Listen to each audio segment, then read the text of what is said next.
سورہ قارعہ۔ سورہ قارعہ کا تعارف، مقام نزول۔ سورہ قارعہ مکہ مکرمہ میں نازل ہوئی ہے۔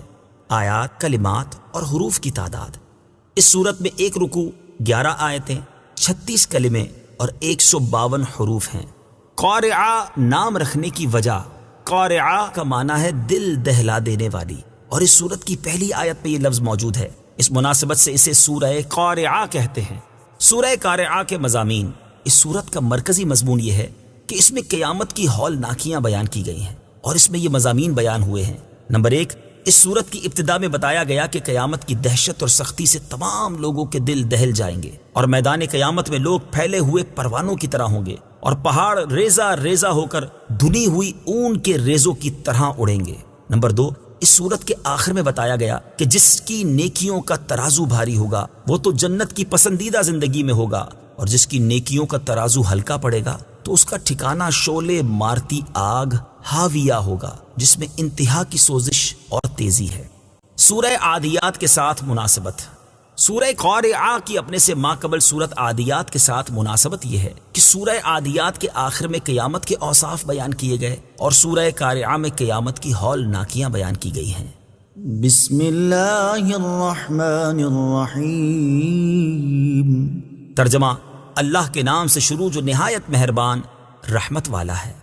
القارعہ، ما القارعہ، وما ادراک ما القارعہ۔ ترجمہ: وہ دل دہلا دینے والی، وہ دل دہلا دینے والی کیا ہے، اور تجھے کیا معلوم کہ وہ دل دہلا دینے والی کیا ہے؟ القارعہ، وہ دل دہلا دینے والی تفسیر صراط الجنان میں ہے، قارعہ قیامت کے ناموں میں سے ایک نام ہے، اور اس کا یہ نام اس لیے رکھا گیا کہ اس کی دہشت، ہولناکی اور سختی سے تمام انسانوں کے دل دہل جائیں گے۔ اور بعض مفسرین فرماتے ہیں کہ حضرت اسرافیل علیہ الصلوۃ والسلام کی آواز کی وجہ سے قیامت کو قارعہ کہتے ہیں، کیونکہ جب وہ سور میں پھونک ماریں گے تو ان کی پھونک کی آواز کی شدت سے تمام مخلوق مر جائے گی۔ وما ادراک ما القارعہ۔ اور تجھے کیا معلوم کہ وہ دل دہلا دینے والی کیا ہے؟ تفسیر صراط الجنان میں ہے، علامہ احمد ساوی رحمۃ اللہ تعالی علیہ فرماتے ہیں، اس آیت کا معنی یہ ہے کہ اے حبیب صلی اللہ تعالی علیہ وآلہ وسلم، آپ قیامت کی ہولناکی، شدت اور دہشت کو ہماری طرف سے آنے والی وحی کے ذریعے ہی جان سکتے ہیں۔ تو یہاں وحی کے بغیر قیامت کی ہولناکی کے علم کی نفی ہے، نہ کہ مطلق علم کی نفی ہے۔ یوم یکون الناس کالفراش المبثوث۔ ترجمہ: جس دن آدمی پھیلے ہوئے پروانوں کی طرح ہوں گے۔ یوم یکون الناس کالفراش المبثوث۔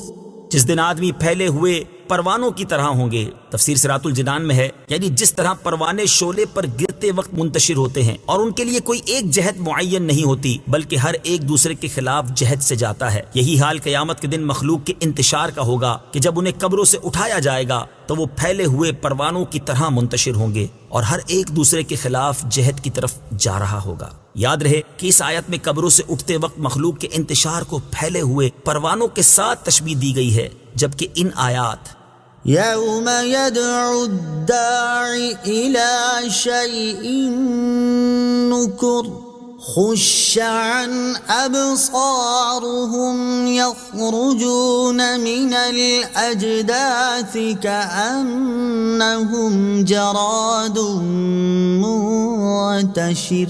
ترجمہ: جس دن پکارنے والا ایک سخت انجان بات کی طرف بلائے گا تو ان کی آنکھیں نیچے جھکی ہوئی ہوں گی، اس حال میں قبروں سے نکلیں گے گویا وہ پھیلی ہوئی ٹڈیاں ہیں۔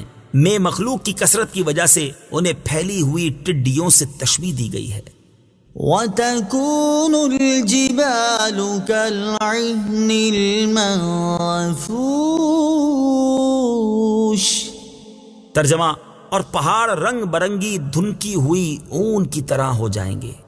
وَتَكُونُ الْجِبَالُ كَالْعِهْنِ الْمَنفُوشِ۔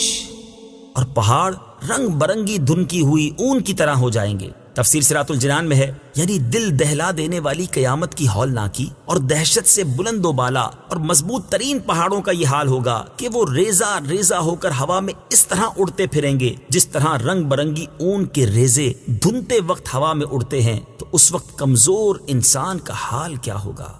فَأَمَّا مَنْ ثَقُلَتْ مَوَازِينُهُ فَهُوَ فِي عِيشَةٍ رَاضِيَةٍ وَأَمَّا مَنْ خَفَّتْ مَوَازِينُهُ فَأُمُّهُ هَاوِيَةٌ وَمَا أَدْرَاكَ مَا هِيَهْ نَارٌ حَامِيَةٌ. ترجمہ: تو بہرحال جس کے ترازو بھاری ہوں گے وہ تو پسندیدہ زندگی میں ہوگا، اور بہرحال جس کے ترازو ہلکے پڑیں گے تو اس کا ٹھکانہ ہاویہ ہوگا. اور تجھے کیا معلوم کہ وہ کیا ہے؟ ایک شعلے مارتی آگ ہے. فَأَمَّا مَنْ ثَقُلَتْ مَوَازِينُهُ تو بہرحال جس کے ترازو بھاری ہوں گے. تفسیر صراط الجنان میں ہے قیامت کا حال ذکر کرنے کے بعد یہاں سے قیامت کے دن مخلوق کی دو قسمیں بیان فرمائی گئیں. چنانچہ اس آیت اور اس کے بعد والی 5 آیات کا خلاصہ یہ ہے کہ قیامت کے دن حق کی پیروی کرنے کی وجہ سے جس کی نیکیوں کے ترازو بھاری ہوں گے اور اس کے وزن دار نیک عمل زیادہ ہوں گے وہ تو جنت کی پسندیدہ زندگی میں ہوگا، اور جس کی نیکیوں کے ترازو اس وجہ سے ہلکے پڑیں گے کہ وہ باطل کی پیروی کیا کرتا تھا تو اس کا ٹھکانہ ہاویہ ہوگا. اور تجھے کیا معلوم کہ وہ کیا ہے؟ وہ ایک شعلے مارتی آگ ہے جس میں انتہا کی سوزش اور تیزی ہے. اعمال کا وزن کیے جانے کے بارے میں ایک قول یہ ہے کہ قیامت کے دن مومن کی نیکیاں اچھی صورت میں لا کر میزان میں رکھی جائیں گی. اگر وہ غالب ہوئیں تو اس کے لیے جنت ہے، اور کافر کی برائیاں بدترین صورت میں لا کر میزان میں رکھی جائیں گی اور اس کی تول ہلکی پڑے گی، کیونکہ کفار کے اعمال باطل ہیں، ان کا کچھ وزن نہیں، تو انہیں جہنم میں داخل کیا جائے گا. اور ایک قول یہ ہے کہ قیامت کے دن صرف مومنوں کے اعمال کا وزن کیا جائے گا، تو جس مومن کی نیکیاں برائیوں پر غالب ہوئیں وہ جنت میں داخل ہوگا، اور جس کے گناہ نیکیوں پر غالب ہوئے تو وہ جہنم میں داخل ہوگا، اور اپنے گناہوں کی سزا پوری ہونے کے بعد جہنم سے نکال کر جنت میں داخل کر دیا جائے گا، یا اللہ تعالیٰ اپنے فضل و کرم اور اپنی رحمت سے اسے معاف کر کے جنت میں داخل کر دے گا، جبکہ کفار کے اعمال کا وزن نہیں کیا جائے گا. جیسا کہ اللہ تعالیٰ نے ارشاد فرمایا فَلَا نُقِيمُ لَهُمْ يَوْمَ الْقِيَامَةِ وَزْنًا. ترجمہ: پس ہم ان کے لیے قیامت کے دن کوئی وزن قائم نہیں کریں گے. البتہ اس بارے میں تحقیق یہ ہے کہ جن کافروں کو اللہ تعالیٰ جلد دوزخ میں ڈالنا چاہے گا انہیں اعمال کے وزن کیے بغیر دوزخ میں ڈال دے گا، اور بقیہ کافروں کے اعمال کا وزن کیا جائے گا. اسی طرح بعض مسلمانوں کو اللہ تعالیٰ اعمال کا وزن کیے بغیر بے حساب جنت میں داخل کر دے گا.